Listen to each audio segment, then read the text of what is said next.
Hello and welcome to Three Things with JR. I am JR, your podcast host. This is episode number 2. Second thing. That's what we'll call it. Three Things the podcast. Second thing. Season 1, episode 2. And I just wanted to thank everybody for all of the wonderful feedback we got on episode 1. First thing. It was so wonderful to see your comments and read the reviews and see the 5-star ratings. And I'm kidding. I'm recording episode 2 the next day after I recorded episode 1 and uploaded it and didn't tell anybody. I haven't told a soul that this podcast exists yet. I'll be telling everybody once I have enough episodes out there so that you guys can stream and binge and get your fix of Three Things without having to wait so long for the next episode. So I'd like to get several recorded, then we'll get them out, and then I'll tell everybody. So first and foremost, Three Things from the past. Again, the whole idea of Three Things is back in 2017. 2013, 7 years ago. I was holed up in my man cave late at night after watching YouTube videos and Netflix. Should have been going to bed, but wasn't. Staying up too late. And right before I would nod off to sleep in my chair in my man cave, I would type in 3 things that were on my mind before I fell asleep. And these are those 3 things. This is my second version of 3 things way back in 2013. And so these were the 3 things I was pondering as I was drifting off to sleep on August 9th, 2013. Number 1, my favorite thing is to watch my daughter. I love to watch her learn things, challenge herself, smile, and prepare for living life on her terms. She's almost 17. This was, as I didn't even realize at the time, this was only going to increase over the next few months. As about 4 or 5 months after this was written was when I separated from my wife, and my daughter was sort of forced to figure out her life a little bit faster. I waited till that long because I knew that she would be able to handle it, and she proved me right. She had a plan. She sat her mother and me down one day and said, "All right, guys, here's the deal. I have a plan." And she knew what college she wanted to go to. She knew what she wanted to study, what she wanted to do with her life, and she made it happen for the most part. Things have changed for her since. She's got a different plan now, but she does have a plan, and she's figuring life out for herself and always learning and growing. I installed a car stereo in her car the other day, not all by myself, but with her. It was so cool to watch her and work with her as we tore the dash apart and installed a whole new stereo in her car that she bought and paid for all by herself. So I continue to be as proud as ever of Allison. She's no longer 17. She's now 23. So, all right, number 2 from back in August 2013. Number 2. Bluegrass versions of very non-bluegrass songs are the coolest. Listening to Iron Horse cover Metallica's Unforgiven right now. Yeah, that was a good song. I loved it. I've always loved songs that were not bluegrass songs that were redone in bluegrass style. There was a whole run there for a while of a bunch of different bands doing that. Hasty Dixie, things like that. But my favorite of all of those has got to be Gin and Juice. I didn't even know it was a Snoop Dogg song. I was trying to figure out why these redneck bluegrass guys were talking about all the stuff they talk about in that song. And then someone told me, that's a Snoop Dogg song, right? And then I heard it and I was like, oh, this makes a lot more sense as a Snoop Dogg song than it does by the Gourds. So there you go. Number 3. Removal of eye boogers is not as satisfying as the removal of nose boogers, but it's certainly a close second. Good night. So that was my 3 things way back then. That's still true now, by the way. It's good to get the eye boogers out, but it's still not quite as satisfying as getting a whole honker out of your honker. So, I'm a nose picker from way back. All right, before we get to a brand new 3 things, here's a drum solo.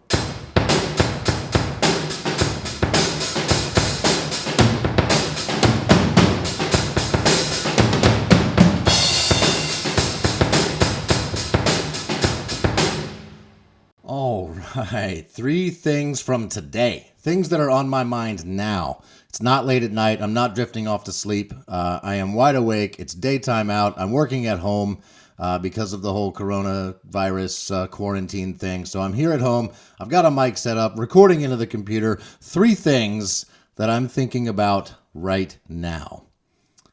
One, I'm a good driver. Yes, that's a cliched line from the movie Rain Man. However, in my case, it's true. I am a good driver, and I have become as good a driver as I am because of all of the mistakes I've made driving. And I've made quite a few. My first crash ever was because I didn't realize that if you're going really fast and you go to turn from one street to another, doing a 90-degree turn, and it's wet on the roads, your front tires are not going to hold. They're going to slide, and you're going to go into a ditch. Thankfully, it's just a ditch that I wrecked into. But yeah, I learned a lot about how cars handle when you're going too fast around a curve that day. My second crash, I learned that if somebody at the light is in front of you and they're waving you on to go ahead, you should still check first to make sure there's no other cars coming before you go ahead and turn left. Because I did get side swiped, hit in the side. A Volvo hit the side of my 1980 Buick LeSabre, bashed in my two doors. Thankfully, everybody was okay. But yeah, I learned a lot from those two crashes. And those are not the only two crashes. I've got a long list of vehicle crashes. We're not going to detail all of them here, but I learned at another crash that, well, it's a good idea to get some sleep and not try to drive on no sleep. I found this out by pushing the levels to the extreme. The lack of sleep was at an all-time high. I had been up in D.C. going to a Bob Seger concert with my mom and some friends and my wife. And then we came all the way back, got back late at night. I had to be at the radio station. I used to work at 3WV here in Charlottesville, and I got back in time to run the board for the morning show, which goes on the air at 6 a.m. So I had to be there about 5 a.m. So I got pretty much no sleep after seeing Bob Seger. Came home, a couple hours to get home, an hour to get to the studio.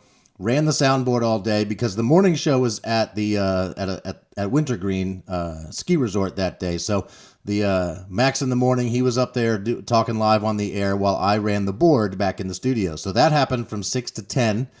And then the guys at the station were like, "Hey, JR, you should come on up and go skiing for free because you're here with the radio station."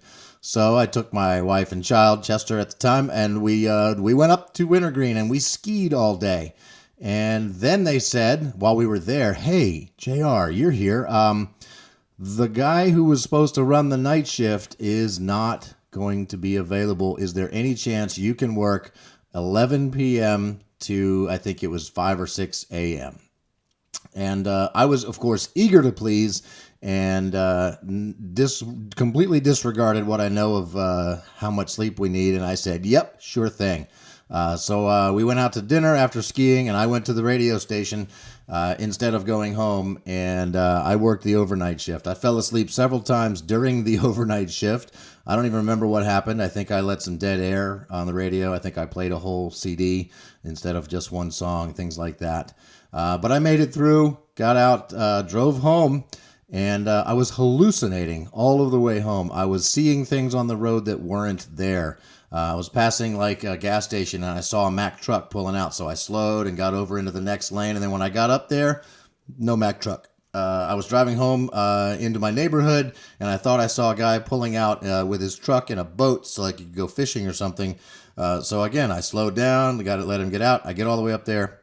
No truck, no boat, not happening. I was simply hallucinating these things. That's how bad it can be when you do not get enough sleep, when you push it to the limits. And I pushed it all the way to a tree about 100 yards from my driveway. That's how far I got. That's how close I came to safely making it home. I didn't. I totaled my car. It was my only, one and only ever brand new car that I've ever owned. It was a 1993 Chevy Cavalier. I loved that car. I crashed it into a tree because I did not get enough sleep, and it died. And I have always been bummed ever since. Never bought a brand new car since then. So I learned a lot that day. Don't try to drive on way too little sleep. Don't do it. Because I've learned all these things, that's how I know I'm a really good driver. I don't do those things anymore. Let's see. What's next? Hamilton. Thing number 2 is always something about pop culture, and Hamilton is top of mind right now. Ever since I became aware of the Broadway musical Hamilton, I've been somewhat obsessed. I know all the words to all the songs, and I love playing them at top volume in my truck on a fairly regular basis. Absolutely love it. Been to see it twice. Never got to see it with the original cast. I would love to have done that, but I was into it too late and just couldn't afford the incredibly expensive tickets to see it live in New York with the original cast. And my girlfriend Kiki did get us tickets to go see it 2 summers ago, which was amazing. And then this last winter, Kiki and I went again with some friends to see it at the Altria Theater in Richmond. So I've seen the live show twice, and it's amazing every time. I am so looking forward to when they release the video recording, the movie, the full-length version of the Broadway original cast show in movie theaters. Absolutely looking forward to that. Cannot wait.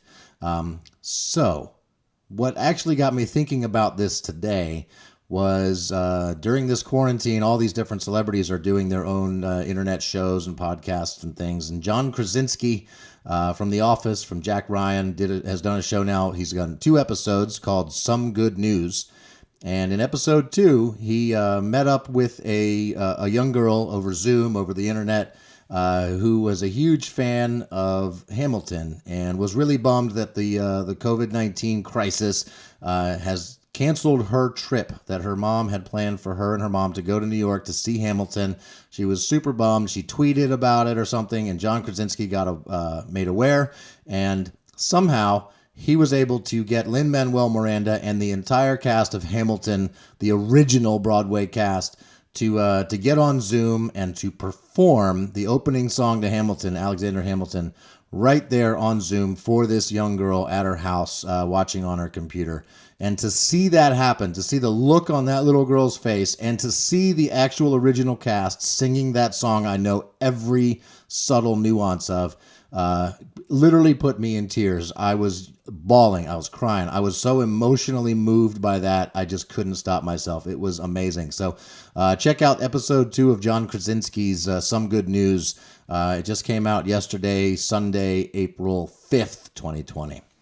And last but not least, the third thing, shoes. When I was growing up and in high school, a lot of people were obsessed with shoes. They at least thought about them. I tried to think as little about shoes as possible. I wanted one pair of shoes that would fit for all circumstances. I wanted to be able to wear the same pair of shoes to school, to gym class, to go out and play with friends, to go ride bikes, to go drive my car, to go do anything. I wanted one pair of shoes. And so I always went with sort of a nice dark brown Nike high tops, almost like a hiking boot, but not quite. So it looked somewhat nice and refined, so I could wear it to a more formal event, but then I could also go running around and doing things as well. So one pair of shoes was all I ever needed in high school. I have completely done a 180 on that, and I now have about 25 pairs of shoes sitting in a big rack next to my bed, and I wear them regularly. I've got 4 or 5 different pairs of boots, several different pairs of dress shoes, several different sneakers, running shoes, flip-flops, slippers, and everything in between. I absolutely love shoes. I love buying shoes and trying them on and wearing them, and it's amazing. And I always think back to what my grandmother said when she observed me wearing the same pair of shoes every single day. She told me that it was actually a bad idea. It was bad for your feet to do that you should wear different shoes each day. Not that you need to have 100 pairs of shoes, but you should change it up. You should not wear the same shoes day after day after day. You should change it up because your feet will breathe. They'll be healthier. They'll smell better. Your shoes will last longer. And boy, was she right.